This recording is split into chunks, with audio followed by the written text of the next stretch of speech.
Após as sanções do Donald Trump aplicada ao Xandão, as manifestações estão ganhando cada vez mais forças. O brasileiro começa a perceber que é a oportunidade de conseguir fazer pressão de fato contra esse sistema que está tão corrupto, tão corroído por dentro. Vamos entender um pouquinho sobre isso, mas não se esqueça de curtir e compartilhar esse vídeo e se inscreva aqui no canal caso não seja inscrito ainda. Bom, vamos dar uma olhadinha aqui sobre o que a gente teve dessas últimas semanas. Teve aquele momento onde o Bolsonaro teve aquela busca e apreensão por conta do desespero que o Xandão estava tendo. O Bolsonaro estava ganhando muita força e diante de toda essa situação, de o risco de ter essa Magnitsky, e aí ele pegou, mandou um mandado de busca lá, colocou tornozeleira eletrônica no Bolsonaro e impediu, censurou o Bolsonaro. O que aconteceu? No mesmo final de semana, vários e vários cidades no país tiveram suas manifestações completamente espontâneas em apoio ao Bolsonaro. Saiu aqui na Gazeta do Povo, né? Confira onde, aliás, o Bolsonaro promovem protestos contra Moraes no domingo. Isso aqui no dia 20/7. E aí, depois disso, manifestantes pedem anistia e criticam Lula em ato na Bahia. A gente vê que na Bahia, que é um reduto petista, as pessoas estão acordando, estão percebendo o que é o PT de fato, quem é o Lula de fato, e já fizeram a manifestação. Saíram na frente. Depois disso, motociata em Brasília. Motociata com presença de Bolsonaro em Brasília tem faixa em apoio a Trump, no dia 29/7.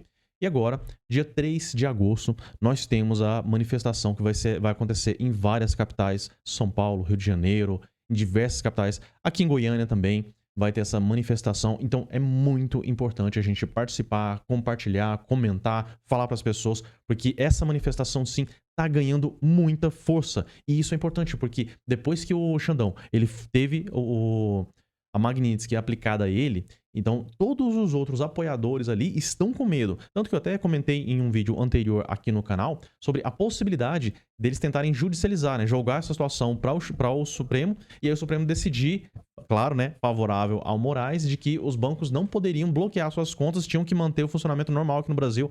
E aí o que acontece? A penalização desses bancos. Inclusive, o Banco do Brasil já foi penalizado por conta da queda das suas ações na Bolsa de Valores. Porque se acontecer isso de fato, ele for obrigado, ele vai ter que abrir mão dos seus negócios nos Estados Unidos, né? E o Banco do Brasil é um banco grande e sim, tem muitos negócios lá nos Estados Unidos.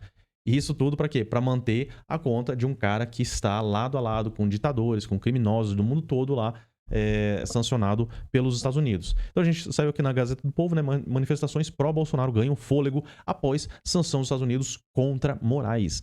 A decisão do presidente dos Estados Unidos, Donald Trump, de aplicar sanções contra o ministro Alexandre de Moraes, do Supremo Tribunal Federal, ampliou o otimismo entre os organizadores das manifestações de apoio ao ex-presidente Jair Bolsonaro deste final de semana e pelo impeachment do ministro e do presidente Luiz Inácio Lula da Silva. Os atos acontecem no domingo, dia 3, em diversas capitais do país, mas a maior concentração é esperada na Avenida Paulista, em São Paulo. As manifestações foram convocadas logo após Alexandre de Moraes impor diversas medidas restritivas ao ex-presidente Bolsonaro, incluindo o uso de tornozeleira eletrônica, proibição de uso de redes sociais e de conceder entrevistas transmitidas pelas plataformas digitais, impedindo de deixar sua residência em Brasília aos finais de semana. Bolsonaro não irá comparecer aos atos de seus apoiadores. Um ponto importante que a gente precisa levantar, que sim, essa manifestação toda foi desencadeada por conta da perseguição contra o Bolsonaro. E realmente, o Xandão está completamente descontrolado, desesperado, fez essas medidas contra o Bolsonaro, uma evidente perseguição. E aí o que acontece? A gente fica compadecido, a gente realmente percebe que o que está acontecendo, o quanto que esse homem que lutou tanto por esse país está sofrendo.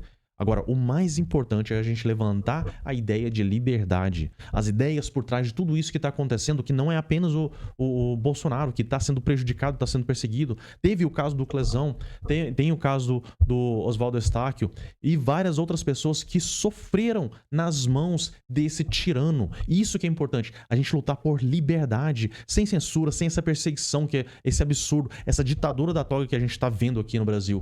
Por isso que é muito importante a gente participar, fazer valer, comentar, compartilhar. Aos poucos a gente vai realmente despertando esse país para voltar na normalidade. Tudo que a gente quer é que o Estado Democrático de Direito volte a reinar aqui no Brasil. Isso é muito importante. Essa democracia relativa que eles inventaram aí, esses julgamentos show, esse teatro, já não tem mais o império das leis aqui nesse país. Cada um dos 11 ministros lá do STF é uma constituição diferente, cada um vai brotar suas ideias ali e ele pode legislar à vontade. Basta! Não é assim que deve funcionar. Vamos fazer a diferença aqui agora nessas manifestações. Bom, não preciso nem falar sobre a importância de compartilhar essas informações. Caso não seja inscrito, se inscreva aqui no canal. Eu fico por aqui, um forte abraço e até a próxima.